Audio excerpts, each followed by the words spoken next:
y'all, I'm back again with another video, and today, that's a little different today.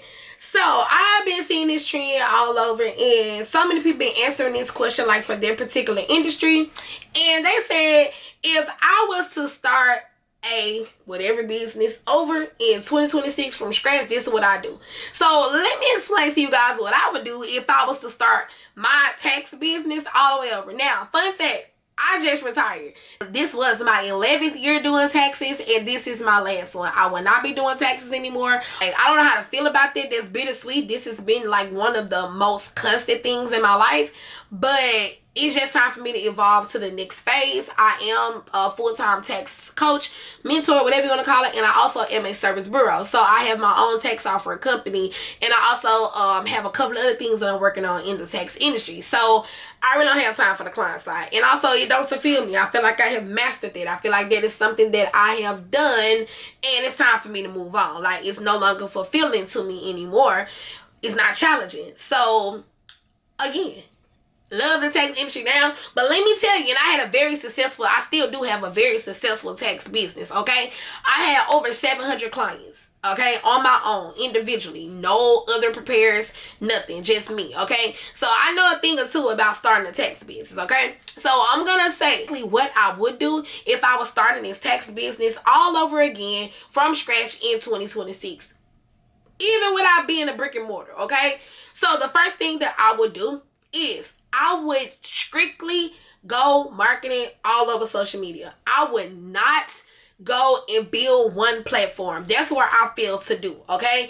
I only was stuck on Facebook. I wasn't omnipresent. I wasn't all over social media. I was just on that one platform. So if I could do this all over again, that's what I would do.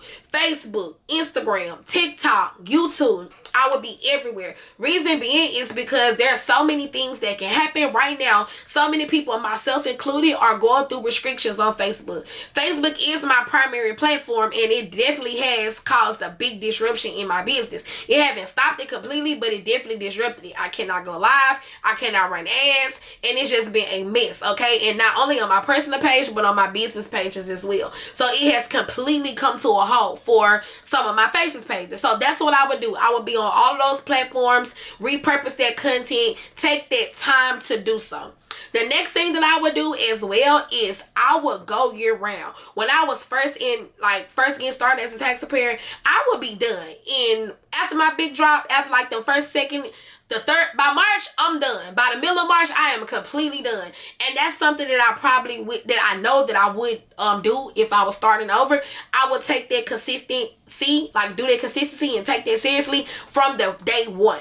Okay, that means year-round nurturing them, giving them access to other services, making sure that they know that I'm still here, offering them paid consults, paid amendments, doing all of these things year-round. Okay, especially my social media. I will still be popping it year-round because it's kind of hard to pick back up during tax season when you basically have ghosted that office. Okay, so I would go year-round. Another thing that I would do is I would get a fucking mentor. I'm gonna tell y'all this, and I'm gonna be honest with y'all.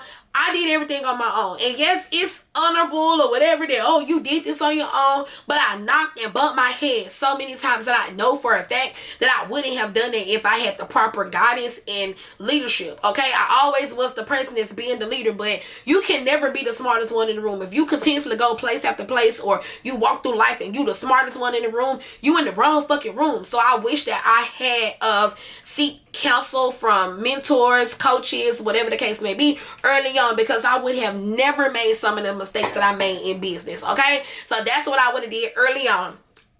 Year one, I would have got a dedicated mentor. Okay, another thing that I would have done, I would have taken email and SMS marketing very serious since from day one. I would be doing so many lead generation things. I would be doing so many giving out freebies, digital products, whatever the case may be, and I would have built that email list. If I had to start building an email list way early on in my career, I would have had a massive email list that I could use as leverage to this day, okay? People don't understand. Emails and SMS are currency, and if you have so many people that's tapped into that email list, you can sell them on other services, other products, and you can leverage that, okay? So I would have did that early on, and that would have definitely kept me at the top of mind for my target audience, okay?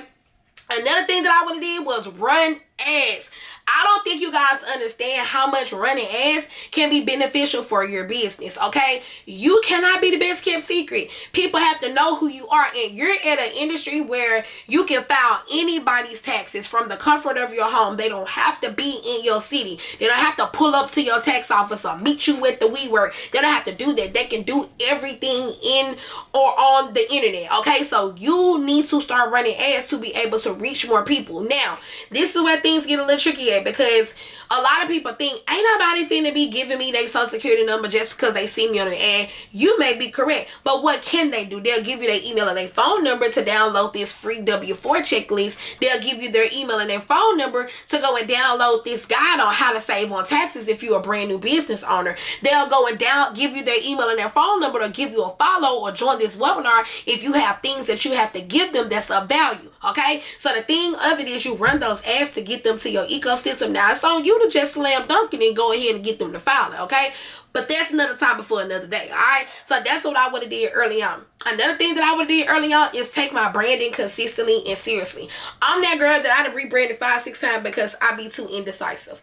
I hate it. I'm going through a rebrand right now, and I hate it so much. But one of those things that you want to do is be consistent in your tax company, okay? That is something that I wish I had done early on, so that now when I retire, I could have had a business that I can look back on and say, hey, this has been this business, ABC Taxes, from this all the way up until here. So now if I want to do a little montage or whatever they call it, like a little timeline, I'm going to say, well, we started out as this, then we was that, then we was that. We started with pink, then it was green, then it was black.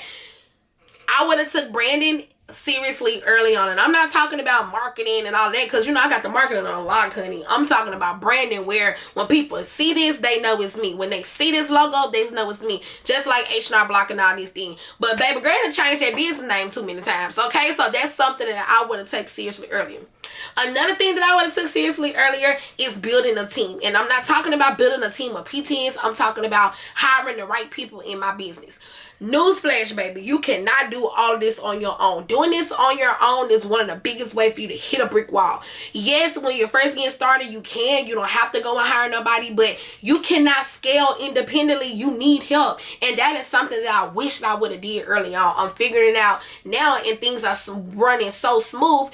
And I just want to hit myself up inside the head like, girl, why you ain't been did that? And that is something that a lot of us struggle with. We have a lot of trust issues. We don't be trusting nobody to come in. And it's almost like why would the time that I'm spending training you, I might as well have done it myself. And if that sounds like you're in serious trouble. You need to go ahead and get that business out your head and put it on some SOPs. How do you onboard a client? What is that process if a client needs to get their tax return? How do you send it to them? What is your workload from the time they say, hey, I'm inquiring about your services, or I want you to do my taxes, all the way up until they done got their tax return in their account? What is the process? What needs to happen? Who needs to go and do what at each stage? What communication is done internally to each other in the business, you, or external communication between you and the client?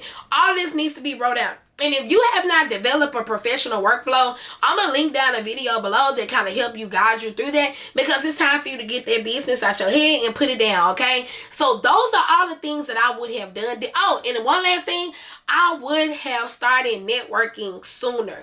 Being around the right people that's like-minded, that want to see you win. I'm not talking about the weird people that just want to think that they're getting friendship and it's trying to get free mentorship or whatever the case may be. I ain't talking about that. I'm talking about people that are, hey, I see you. You see me, we're both tax preparers. We can bounce ideas off each other, and that's the end of it. We're not trying to go forge no relationships and business and personal things early on. No, this is strictly business, because guess what? Doing things like that will help y'all both grow, and that is something that also will help you as a business owner. It helps you as somebody that, like, as a person that's, running a business. So being intentional with networking is something that can take you a long way, okay? So all of my introverted people, you're going to have to start networking. Your network is your net worth. You will have to start networking and getting out there and showing people who you are and representing for your business, okay? So that means attending conferences, attending things like the IRS Forum, attending things like Coworker Weekend, June 11th through the 13th, coworkerweekend.com, attending things like that that says, hey, I'm a tax pro, you're a tax pro, let's all network and grow, learn together, okay? So, with that being said, y'all, I hope that you guys took this video and kind of used and took the gems to help you grow. Remember, it ain't about how you start, it's how you finish. So if things ain't all going the way that you think they need to be going right now, or if you feel like you behind, just keep going, okay? Some of these things that I done went over in this video, I know this was probably like confirmation for somebody. So if this was confirmation for you, let me know in the comments. I want to talk to y'all. I want to see what hit home for you, okay? And I'm also going to drop down below in the comments a checklist to kind of help you out with some of the things that we went over with that workflow, as well as where you can go find quality mentors, things like that, okay? So for everything that I went over in this video, I'm going to give you a resource for, okay? So until next time, I'll see y'all later.